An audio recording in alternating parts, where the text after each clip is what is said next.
Gynt was a handsome young boy who came from a far-off country called Norway. Peer had decided that when he grew up, he would marry a beautiful girl named Solvig. She had said to him, "Someday, Peer, if you learn to work for what you want instead of just taking it, maybe we will marry and be happy."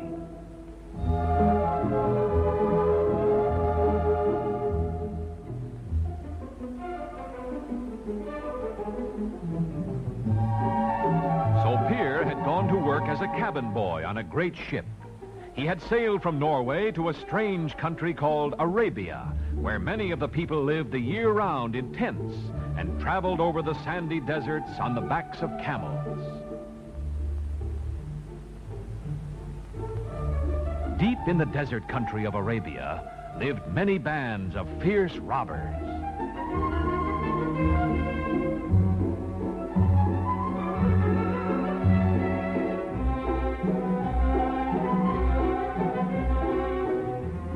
In Arabia, Peer met a beautiful but dangerous dancing girl named Anitra. She said to Peer, "Why should a handsome and clever young man like you work? I have easier ways to get everything you want. I know how we can steal all the money and jewels from Al-Hamid, the wealthy merchant, and we'll never be caught."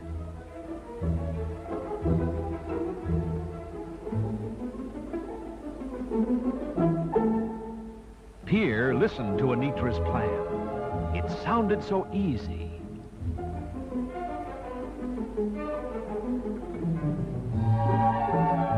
Late that night, when Al-Hamid was away, Anitra showed Peer how to break into the stronghold of the wealthy merchant.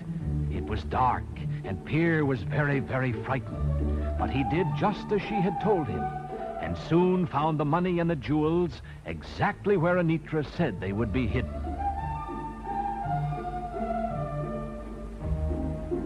Peer heard someone coming.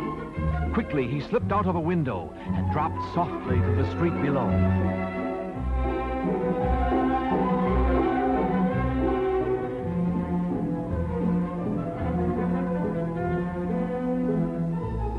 With enough money and jewels so they would never again have to work for anything they wanted, Peer and Anitra jumped on a huge white horse and rode off into the desert. But neither Peer nor Anitra noticed the dark eyes that watched them as they rode away.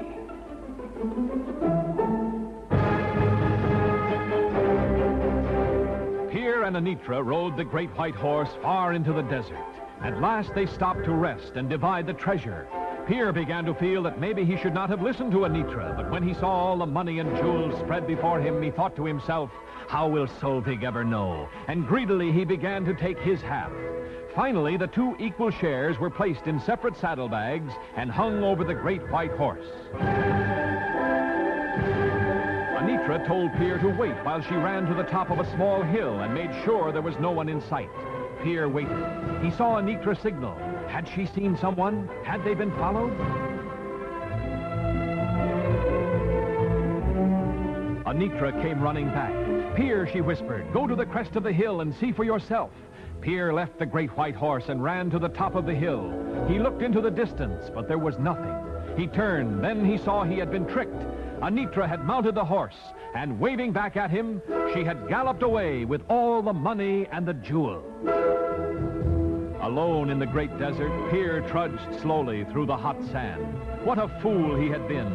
Evening came. Peer was thirsty and hungry. The desert was burning in the daytime, but at night it was freezing. Far ahead, Peer saw fires. As he came closer, he could see it was probably the camp of robbers. He crawled as close as he could, and there he saw Anitra standing before the robber chieftains. The tribesmen had captured her, taken all her money, and made her a slave.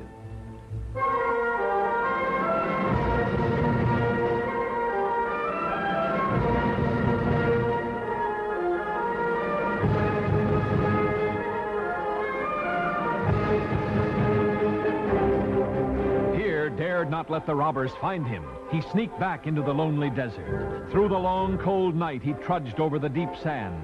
How right you were, Solvig, he said to himself. How right you were. If I ever get out of the desert, I'll never, ever take what is not mine.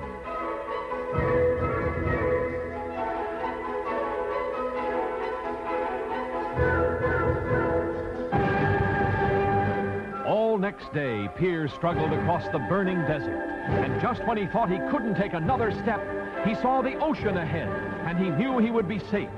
He had learned his lesson.